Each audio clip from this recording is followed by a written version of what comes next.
Welcome to our next episode of Small Town Downtown. This is where we cruise through the main street of 10 or so small towns. This time we're in Colorado.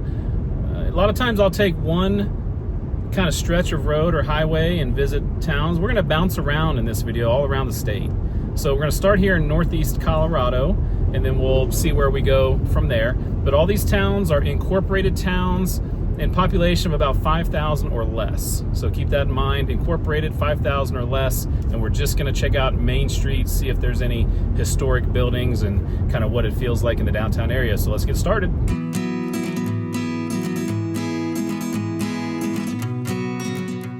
First up is the town of Haxtun in Phillips County, population 981. In the 1880s, early pioneers from Kansas arrived via covered wagon, and then by 1887 the Chicago, Burlington, and Quincy Railroad built a line through the area and the town started to develop. Named by an Emerson employee of the Lincoln Townsite Company after a New York town located on the Hudson River. The 1890s and early 1900s, commerce emerged, including the Beatrice Creamery and local mercantile stores serving the pioneers here. The community was officially incorporated in 1909.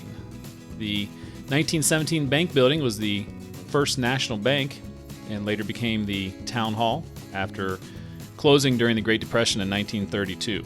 Many of the surrounding family farms continue to be operated by descendants of the original homesteaders. So when you're looking at the population, kind of up and down, it peaked actually in 1920 at 1,118. Went above 1,000 a couple other times and is at 981, so remarkably consistent from 1920 all the way till 2020.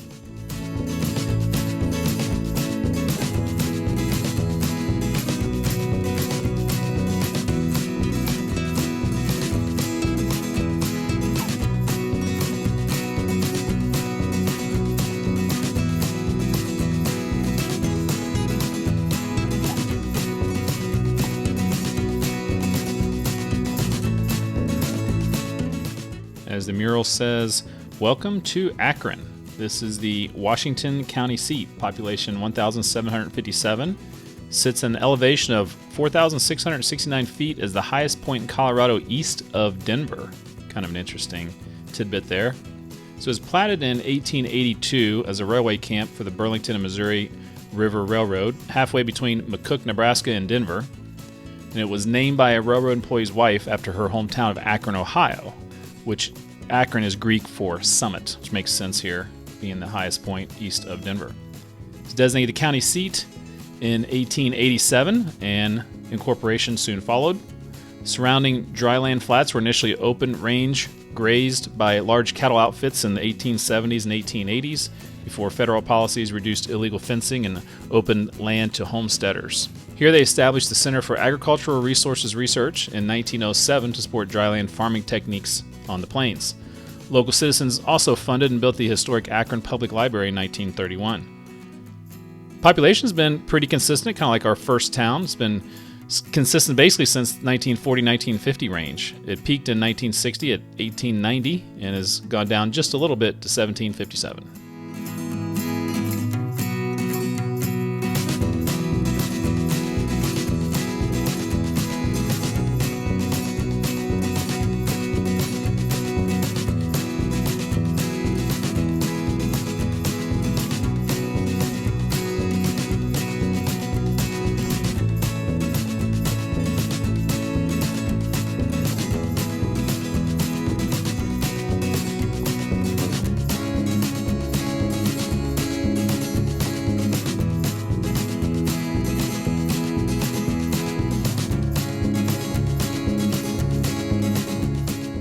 Next up is Brush in Morgan County, population 5,339. So this is called Beaver Creek Station and served as an 1860s stop on the Texas-Montana Cattle Trail, where cowboys could rest their herds. Then Danish families settled in the South Platte River Valley for the farming land after the Civil War. They named this area Brush after Jared Brush, who, though he lived in Greeley, served as Colorado's lieutenant governor. The railroad came through in 1882, the Burlington and Missouri River Railroad. In and that helped shipping. Officially incorporated in 1884. A harsh 1886-1887 winter hurt open range ranching, shifting the local economy towards irrigated farming and sugar beets. Looking at the population after that, it's pretty interesting. It's really small, and then popped up there in 1920 considerably, probably because the roads were starting to get built around that area and it was a good location. And then it's been just consistently going up ever since. It did peak in 2010 at 5463, dropped a little bit in 2020.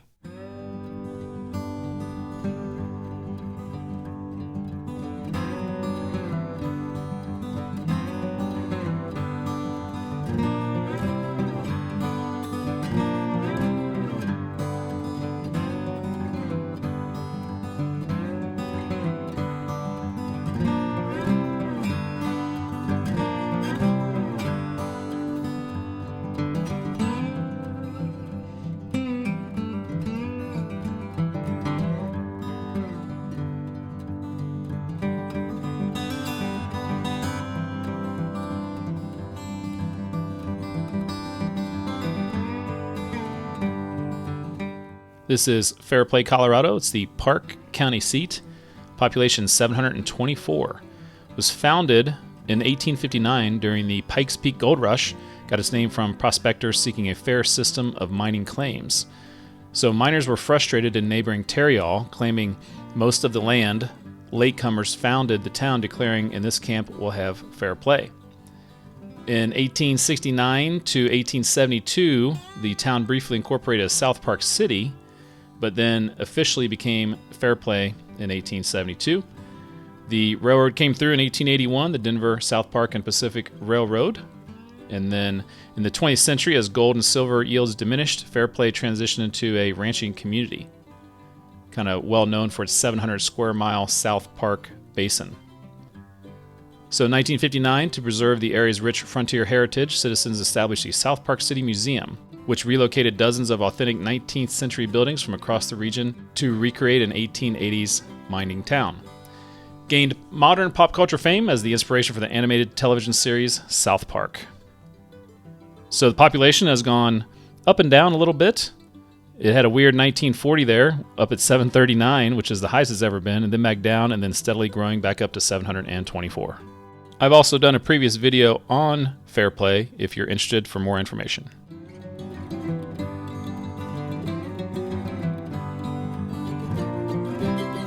This is Buena Vista in Chaffee County, population 2,855. It was originally settled as an agricultural hub in 1864 and incorporated in 1879. Originally called Mahanville, it was notorious for its rowdy tent city mining camps.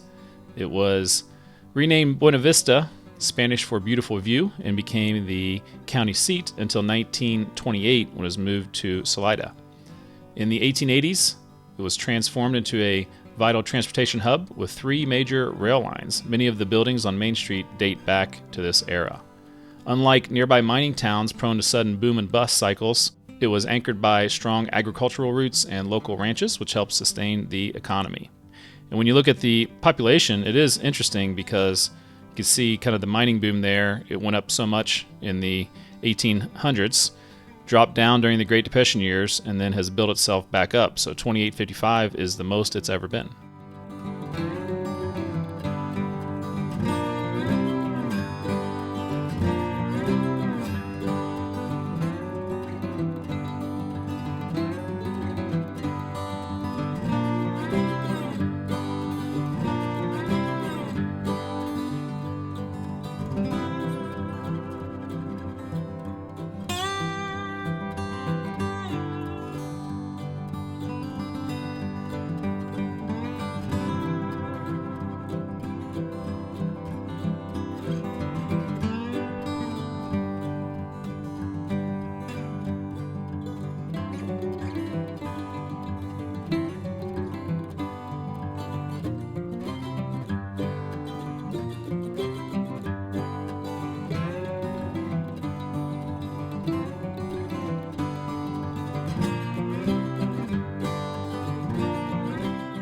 This is Ridgway in Ouray County, population 1,183.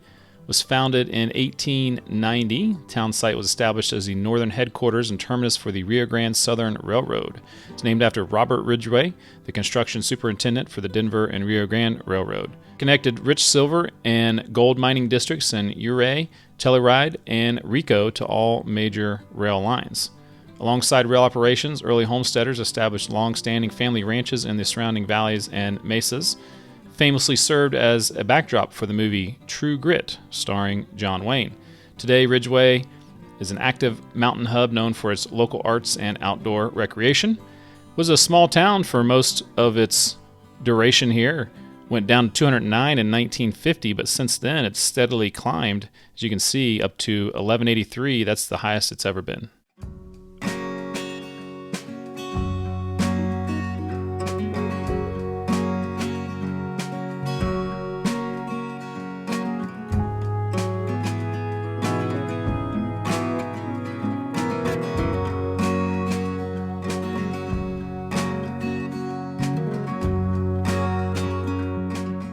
Next up is Bayfield in La Plata County, population 2,838.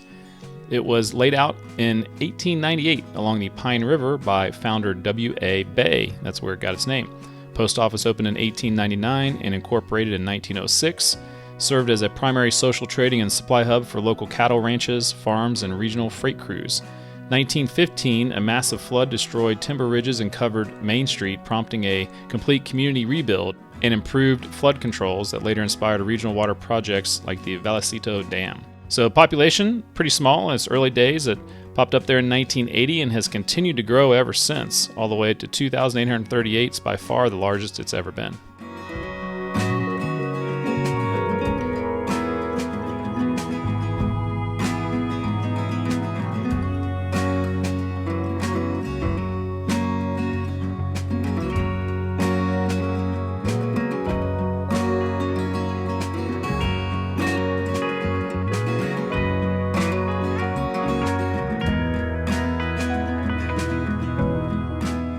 This is Del Norte, or maybe Del Norte if you're from an older generation, a little debate there. It's the Rio Grande County seat, population 1,458.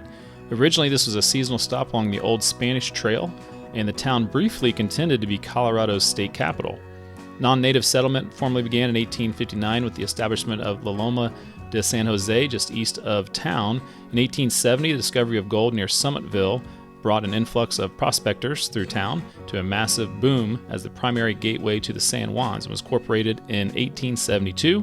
It's said there was at least 10,000 people at the peak in the late 1800s. Boasted an opera house, a library, and the Presbyterian College of the Southwest, which operated one of the largest observatories in the nation. The mining era began to fade following the repeal of the Sherman Act in 1893. Now it's a commercial and ranching center. Most of these historic structures use lightweight pink and white rhyolite, a volcanic stone found locally. After that massive peak in population in the 1800s, it settled into about 700 to 800 people, hit 1,000 in 1920, peaked in 1950 at 2,048. It's gone up and down ever since, a little bit down lately to 1,458.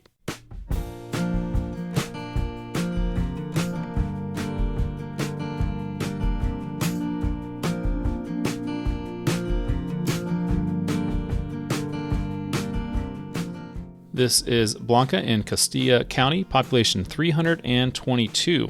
So to start this town, they had a land lottery, and over 4,000 people from 27 states attended on August 8, 1908, in a drawing on Main Street to determine who would own the land. By the early 1910s, the population reached roughly 1,500, supported by 3 hotels, 2 banks, and local newspapers. That was in the boomtown era, dropped off after that. The Denver and Rio Grande Western and San Luis Southern Railways connected the town to regional freight and passenger networks by 1910. So looking at the population, after that big peak in the 1910 range, it dropped down to 380 in 1920 in the first incorporated census year, and has been pretty steady ever since.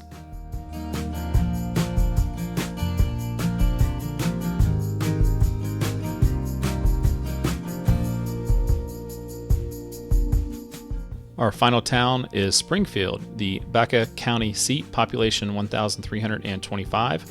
Was settled in 1888, incorporated in 1889 by brothers Frank and Jim Tipton, and was named after their hometown, Springfield, Missouri. So they had some county seat wars here in 1889, and Springfield competed with rival settlements like Boston, Stonington, and Minneapolis. Early Springfield founders purchased a hotel in Boston to use as a county courthouse, but the building miraculously burned to the ground just before it could be delivered. Subsequent courthouses in Springfield also met fiery fates, leading to the construction of the permanent stone courthouse still utilized here today. Springfield was one of the hardest hit areas during the Dust Bowl years. To combat the ecological disaster, the federal government purchased massive amounts of ruined farmland and converted it back to prairie. Today, these once abandoned farmlands are managed by the U.S. Forest Service as the Comanche National Grassland. Population up and down through the years. You can see how it went down after the 1930s, then back up by 1950. It peaked at 2131, steadily going down ever since at 1,325. That's the smallest it's been since 1940.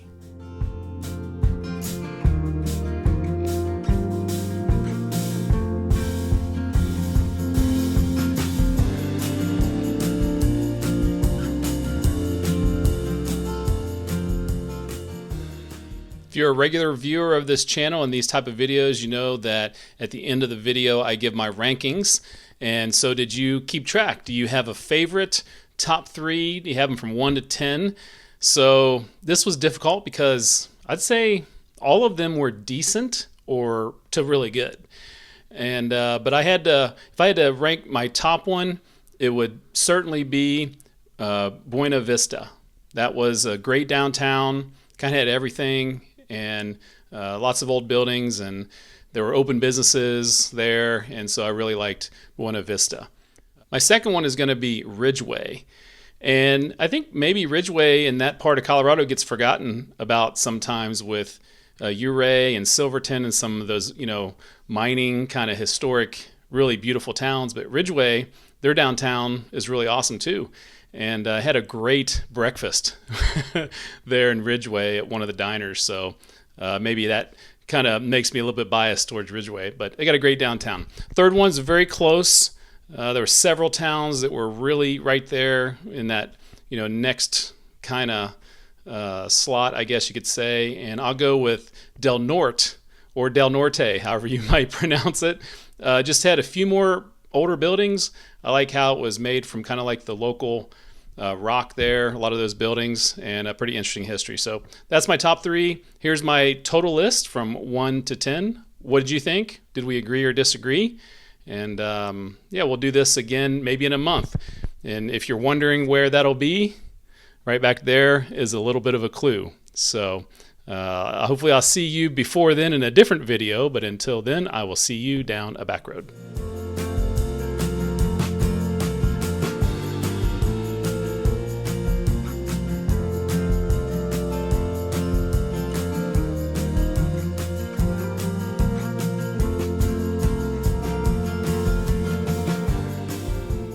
Hey, thanks for making it all the way to the end of that video. And since you're here, let me tell you a little bit more about the extras on the channel. One of the first things you can do is become a member. There are 3 levels of support. There's supporter, producer, and executive producer levels. All 3 have different levels of fun incentives and perks. If you haven't done so, please check out travelwiththewiseguy.com. There are lots of extras on there to explore. One of them is merchandise. We have Travel with the Wise Guy coffee mugs, Death Go Round t-shirts, hoodies, hats, and all sorts of fun things to show your support of this channel. Also on the website is a custom Google map. I've dropped pins in every place I've visited and linked the episode to each location. This seems to be a very popular feature for many of you. Also, sign up for my free newsletter that goes out about once a month. There are all sorts of links and tidbits on this page, old videos, podcasts, and just about everything I can think of I throw on the website. Get all that information on travelwiththewiseguy.com.